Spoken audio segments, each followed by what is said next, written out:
deficiência visual no aprendizado deles. É uma ideia simples, mas na prática deu muito certo. Vamos ver como é que eles estão fazendo? É o Bruno que foi lá, junto com o cinegrafista Diego Lima. Coloca a reportagem no ar. No quadro, o professor João utiliza um gráfico para demonstrar aos alunos do curso de Direito como funcionam os graus de parentescos em casos de herança e casamento, por exemplo. E desenhando assim, fica muito mais fácil de entender. Quer dizer, é só ouvir para saber que tem algo diferente. É com a máquina de escrever Braille que o Wesley, que tem deficiência visual, consegue anotar o que o professor diz. Mas no caso de um desenho feito para simplificar o entendimento, para ele fica mais difícil. Eu imaginava de outra forma. Quando ele fez o desenho no quadro, ele tentou me explicar de uma forma que eu entendesse. E eu acabei imaginando uma coisa e quando ele trouxe o material foi outra situação. E aí sim que você entendeu? E aí sim que eu fui entender qual o desenho realmente que ele passou para os meus colegas. Para que o conhecimento chegasse a todos os alunos, o professor resolveu criar. E nada como uma ideia simples. Foi utilizando uma cola e uma folha sulfite que o mesmo desenho do quadro foi parar nas mãos do Wesley. A gente faz o desenho para os alunos que enxergam ter essa perspectiva de contagem de grau de parentesco, tanto na linha reta quanto na linha colateral. O Wesley não enxerga, é um aluno cego. Então, eu me voltei para ele procurando fazer a explicação da ideia do desenho no abstrato, né, apenas verbalizando para ele o que eu havia feito numa tentativa de desenho. Mas percebi que ele enfrentava ainda uma dificuldade com isso. Perguntei para ele se ele já havia experienciado alguma outra técnica para poder ter essa perspectiva de um visual possível, né, de um abstrato, para ele fazer o estabelecimento dessas relações entre esses parentes todos. Ele me deu a ideia da cola 3D, que uma professora havia usado já isso com ele. Eu falei, bom, eu vou fazer os desenhos e a partir dali a gente faz uma primeira ideia de um desenho e se der certo eu faço outros desenhos para você. Mas o que começou assim no quadro e logo passou para a folha de sulfite com cola foi sendo aprimorado com a ajuda de outro aluno aqui do curso de Direito. Foi ele quem fez essa placa, onde fica muito mais fácil para o Wesley detectar o que o professor deseja. Porém, o objetivo é avançar ainda mais. Eu conversei com outro aluno que trabalha aqui, que estuda aqui com a gente no 9º semestre, o Alceu Benassi, ele é design gráfico. Dei a ideia para ele e ele fez aquela primeira placa para mim.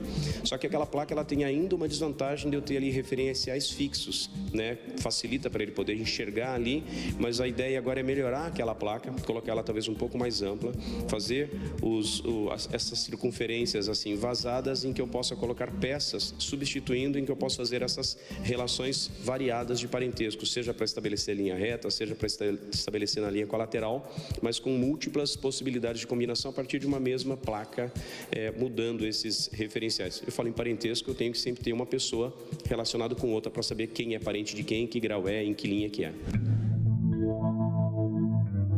Conforme as atitudes de inclusão foram aparecendo, o Wesley foi entendendo não apenas a disciplina, mas que existem no mundo pessoas que querem fazer o bem.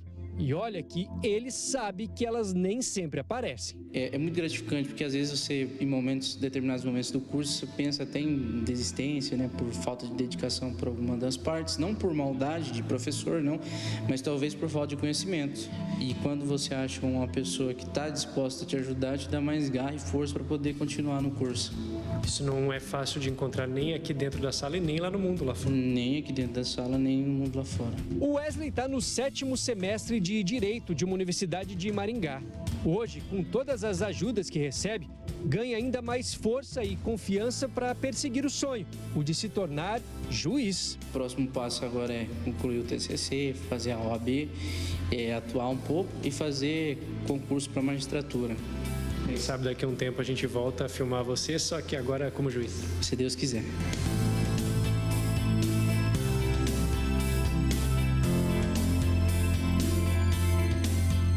Que legal, parabéns ao professor e todo mundo está gostando desse novo método, né?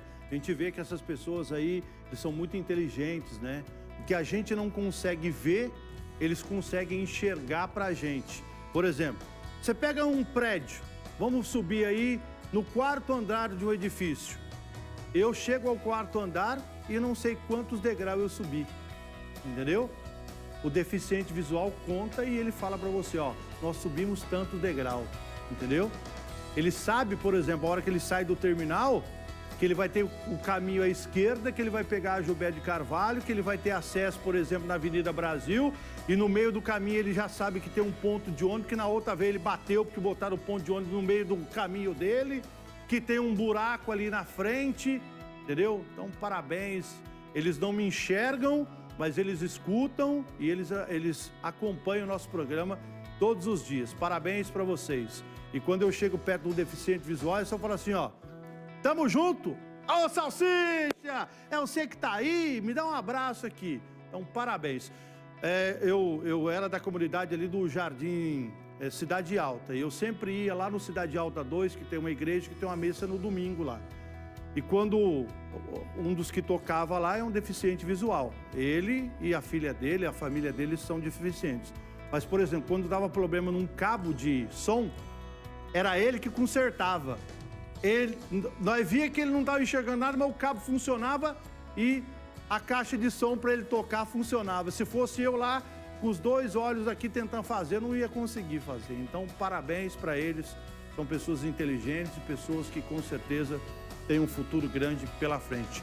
O que falta ainda hoje, o que eu cobro muito aqui, é que não tem acessibilidade para essas pessoas. Maringá é uma cidade tão bonita, tão grande, mas peca pela acessibilidade para as pessoas que têm deficiência, que usam cadeira de roda, pessoas que de mais idade que não conseguem subir numa calçada. Isso peca e peca muito, Maringá. Então, precisava melhorar um pouco aí a acessibilidade, principalmente no centro e bairros, avenidas principais de Maringá. Lamentavelmente, essa é a verdade. Vamos seguindo?